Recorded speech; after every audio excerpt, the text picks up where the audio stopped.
Најмалку 1000 мигранти влегоа во селото Моин и покрај силното обезбедување. Полицијата ги приведува мигрантите, но и странските новинари кои дојдоа со нив. Во моментов, илјадници мигранти од Идомени се упатени кон нелегалните премини на македонско-грчката граница. Екипата на Канал Висе кај селото Моин се забележуваат колони луѓе како низ редовите се упатени кон меѓуграничниот појас. Неофицијално грчката полиција ги насочува луѓето кон премините.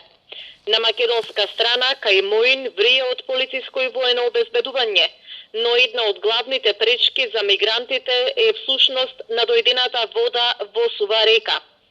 Инаку утрово околу 6 часот и 45 минути, при еден обид за нелегално минување на сува река се случи несреќа. Во водите на реката се удавија 2 сестри од Авганистан и сопругот на постарата сестра.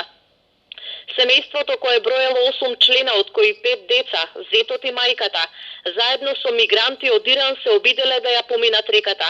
Во моментов 4 од преживеаните лица се во Гевгелиската болница, а останатите се во транзитниот центар Винојук.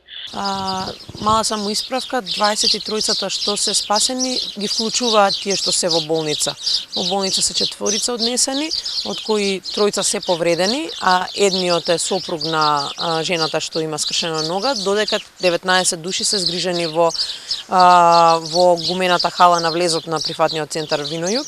Таму уште веднаш кога беа донесени, им беше пружена медицинска помош, топли напитоци, облека сува, храна, под стрес нормално се уште.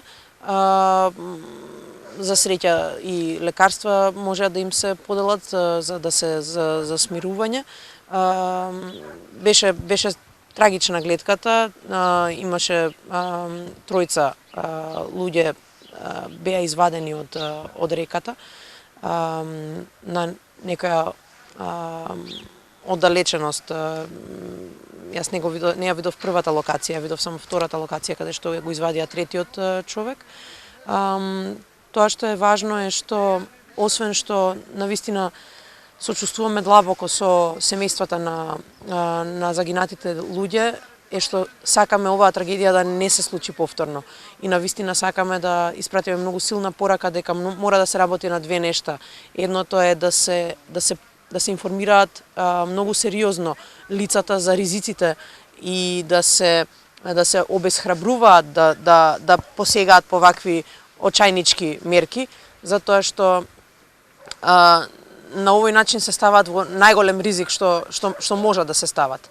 А второ нешто е да не се доведуваат лицата во таква една очајна состојба да мораат да посегнуваат по овие мерки, односно да им бидат ставени на располагање легални мерки на легален начин и по легален пат да можат да стигнат во безбедни земји, дали преку програми за хуманитарна адмисија, хуманитарни визи, студентски визи.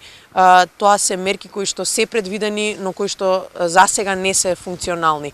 Навистина бараме релокацијата да почне што поскоро да функционира, но исто така и сите механизми за управување на границите да бидат во насока на заштита на овие лица кои што бараат мир и бараат помош. Да, за управување со границите, но само доколку тоа управување со границите ги има предвид сите механизми, сите фактори кои што влијаат на овие лица. Навистина состојбата во Идомени е очајна. Луѓето се многу фрустрирани, веќе се на крајот на силите и мислам дека доколку таа состојба се одолговлекува, се повеќе ќе гледаме очајнички обиди да стигнат на другата страна на границата.